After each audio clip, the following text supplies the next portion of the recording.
ভবিষ্যৎ নাই। নেপালের উদাহরণ দেওয়া হয় যে নেপালে তো অন্তর্বর্তী সরকার এসে এত কিছু করছে না, নির্বাচন দিয়ে চলে গেছে। তো এখন আরেকটু খবর নিলে আপনারা দেখতে পারবেন যে নেপাল যে গণপরিষদের পেইনফুল জার্নি, এটা তো তারা শেষ করেছে 2008 থেকে 2015। প্রথমে 2008-এ তারা প্রথমে 90 সালে তাদের একটা গণঅভ্যুত্থান হয়েছে রাজতন্ত্রের বিরুদ্ধে। তারপরে তারা আবারও গৃহযুদ্ধের মধ্যে ঢুকেছে।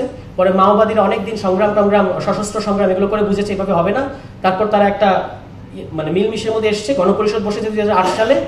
2008-এ গণপরিষদ 2012 পর্যন্ত ডেলিভার করতে পারে নাই কিছু। 2013 সালে আবার একটা গণপরিষদ বসেছে। 2015 সালে সংবিধান উপহার দিয়েছে দেশটাকে। ফলে তাদের এখনকার যে সমস্যাটা নেপালে, এটা কিন্তু কনস্টিটিউশনাল ক্রাইসিস না, এটা সরকারের অত্যাচারের বিরুদ্ধে বা সরকারের যে দুর্নীতি এগুলোর বিরুদ্ধে। ফলে তারা তো ওই রাস্তা দিয়ে গেছে, আপনি তো আমাদেরকে যেতেই দিচ্ছেন না, গণপরিষদের ওই রাস্তায় যাওয়াই নাকি যাবে না। এবং বিএনপি বলছে যে দেশ স্বাধীন হয় নাই, নতুন করে গণপরিষদ দরকার কি? এখন কয়টা দেশে উদাহরণ লাগবে যে ওই সমস্ত দেশে 4-5 বার করে, ধরেন তুরস্ক, ইতালি কিংবা ফ্রান্স, এই সমস্ত দেশে তো একাধিকবার গণপরিষদ বসেছে, তারা তো বারবার স্বাধীন হয় নাই। এবং ফ্রান্সে 5th রিপাবলিক চলছে মানে তারা ফরাসি বিপ্লবকে অস্বীকার করে, ব্যাপারটা তো এরকম না। তো আমরা যদি আজকে একটা গণপরিষদ করি এবং তার মধ্যে যদি একটা সংবিধান বানাই, বা ধরেন গণপরিষদ পাবেন, আমরা একটা মোদ্দা কথা হচ্ছে একটা সংবিধান বানাতে হবে আমাদেরকে। তো আমরা যদি একটা নতুন সংবিধান বানাই, কেন সেটা মুক্তিযুদ্ধের সাথে সাংঘর্ষিক হবে, বা কেন আমাদের এই আবেগী কথাবার্তাগুলো কেন ওনারা বলেন আমরা বুঝতে পারি না। আমাদের এই সংবিধানের মধ্যে যদি অর্থনৈতিক জাস্টিসের কথা থাকে, যদি গণতন্ত্রের কথা থাকে, যদি মৌলিক অধিকারের কথা থাকে, যদি আপনার আমাদের মুক্তিযুদ্ধের সমস্ত আকাঙ্ক্ষা, সারাক্ষণ আমি মুক্তিযুদ্ধ তজবি জপার তো দরকার নেই। যদি আমার যে রাষ্ট্রটা আমি করতে চাই, এই রাষ্ট্রের মধ্যে মুক্তিযুদ্ধের যে আকাঙ্ক্ষাগুলো ছিল সমস্তগুলো যদি নিশ্চিত করা থাকে, মৌলিক অধিকার হরণ করা যাবে না, ভোটাধিকার হরণ করা যাবে না, সবসময় একদিনও কেউ অনির্বাচিত কায়দায় ক্ষমতা থাকতে পারবে না, এই যে বিষয়গুলো যদি নিশ্চিত করা থাকে, এটাই তো মুক্তিযুদ্ধের বাংলাদেশ। তা আপনি একদিকে সারাক্ষণ মুক্তিযুদ্ধ করবেন, অন্যদিকে রাষ্ট্র চলবে কমপ্লিটলি মুক্তিযুদ্ধের উল্টো দিকে, এই নেম ড্রপিং তো আমাদের দরকার নেই। এখন আমি দেখলাম যে আমাদেরকে বলা হচ্ছে আমরা যে গণপরিষদ চেয়েছি এটা খুব আবেগী অবস্থান। অন্যদিকে আমি দেখতে পাইলাম 72-এর সংবিধান প্রশ্নে যতগুলো যুক্তি দেওয়া হচ্ছে প্রত্যেকটা আবেগী যুক্তি, যে এটা আমাদের মুক্তিযুদ্ধের সাথে সম্পর্কিত। এটা তো একটা জোর করে করা গণপরিষদ, এটা কোনো নির্বাচিত গণপরিষদ ছিল না 72 সালে। ওই সময় থেকেই দাবি ছিল যে আপনি সবাইকে নিয়ে গণপরিষদ করেন, তো করে নাই। পাকিস্তানের অ্যাসেম্বলিতে যারা নির্বাচিত হয়েছিলেন তাদেরকে দিয়ে করা হয়েছে। আজকে একটা নতুন নির্বাচিত গণপরিষদ চাওয়া হচ্ছে।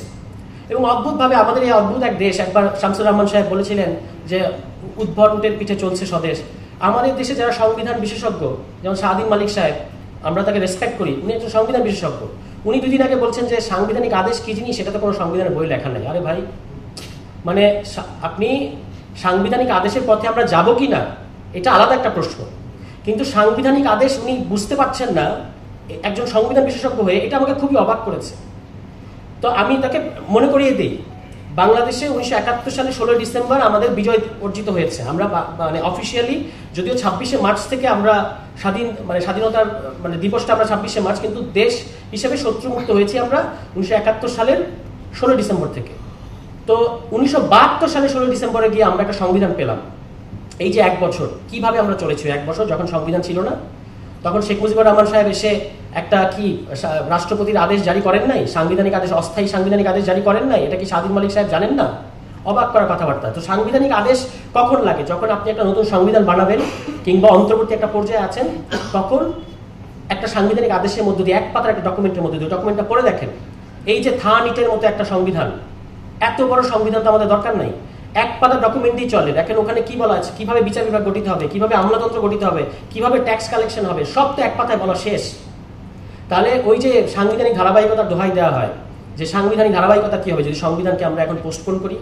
যখন সংবিধান থাকে না তখনও সংবিধান থাকে, মানে কারণ হচ্ছে যে আপনার তখন এই যে এখন যেটা পিওসির কথা এসছে যে সাংবিধানিক আদেশ, আপনি তো সাংবিধানিক আদেশ দিয়ে 56 সালে একবার সংবিধান বাতিল করা হলো এবং একটা অস্থায়ী সাংবিধানিক আদেশ দেওয়া হলো।